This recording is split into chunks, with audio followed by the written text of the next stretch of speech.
Good morning, everyone. My name is Delia Schaefer, and today I will talk to you about raising happy and healthy children. And I was inspired to give this talk by our previous presentation on working with street children.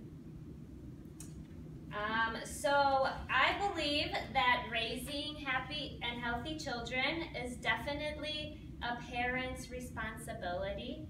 But I would also like to make the argument today that is also the responsibility of the community that the child is born into. Remembering the African proverb, it takes a village to raise a child, today I would like to talk about the ingredients that every child needs to grow up well. Connecting this topic to that of the UN rights of the child will give us a clear blueprint that when followed can lead us to real-world social work applications at the micro, meso, and macro levels. And these photos are photos from a UNICEF report on children that was released in 2016. So if you'd like to learn more about what these photos mean or where they came from, please check that out. And all the references are at the end of my presentation. So just to go over the Convention on the Rights of the Child a little bit, it is an internationally recognized agreement between nations which establishes a comprehensive set of goals for individual nations to achieve on behalf of their children.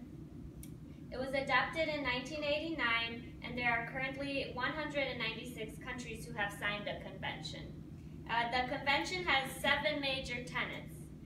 Number 1 is freedom from violence, abuse, exploitation, and abduction or sale. Number 2 is adequate nutrition. Number 3 is free compulsory primary education.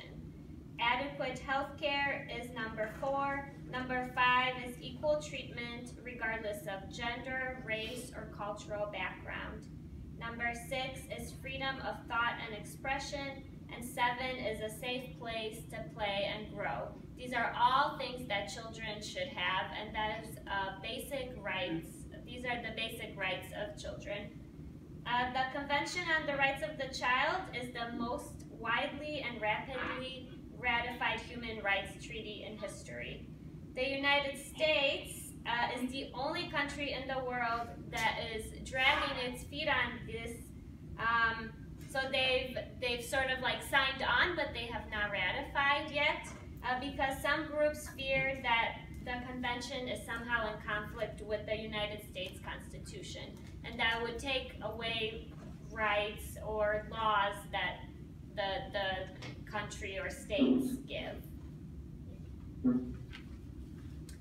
So as those were like a lot of things that I said, I wanted to kind of break it down into 4 easy to understand categories. And so for me, these are: children need a healthy environment, free from violence, abuse, and exploitation. Children need an established routine that includes consistent nutrition and daily education. Children need discipline requiring parental and community involvement. And children need love, providing equal treatment for every one of them. Daily, children also face a multitude of challenges all around the world. These include community conflict or violence, poverty, trauma, as well as mental and physical illness.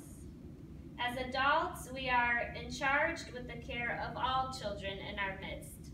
And there's a super awesome TED Talk given by a young girl who says, "Now the world needs opportunities for new leaders and new ideas.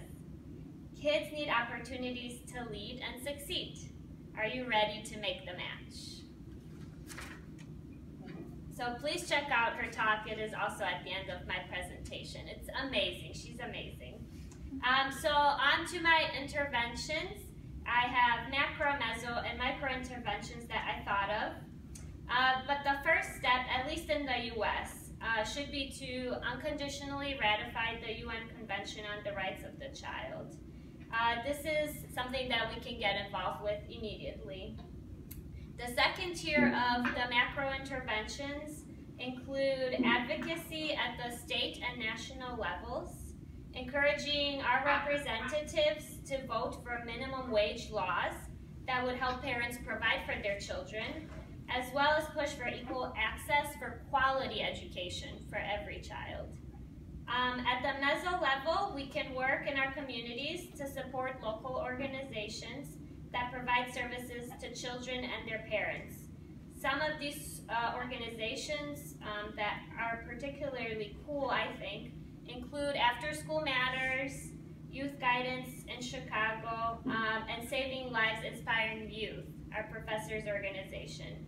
And we can also build coalitions between those organizations that work towards similar goals.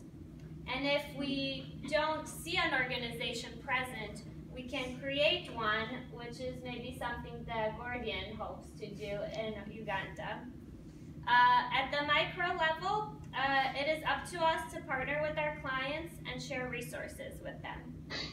If you work with clients who have children, make a point to ask about their children. What is their school life like?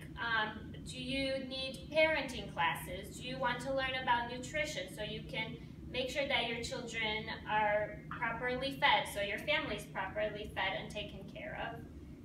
And if we work with children, commit to asking them about their families and help children develop a healthy sense of self and love them for who they really are. So in conclusion, I hope that I at least helped you expand your thinking and introduce some ideas that will stick with you for a long time. The biggest 3 points I'd like to end on are these. Number one, include children in the work you do with them. And our professor has talked about this before, but they have so many ideas and they live their life, so they can be part of the solution. Number two, remember that every time you work with a child, the work you do together can be much more effective if you are mindful of their family and neighborhood environment. So much of what kids experience is directly related to one or both of these factors.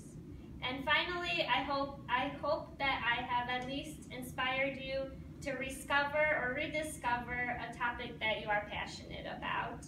And I encourage you to work on this, whatever it is that you're passionate about, or if you're looking for a passion, work for children.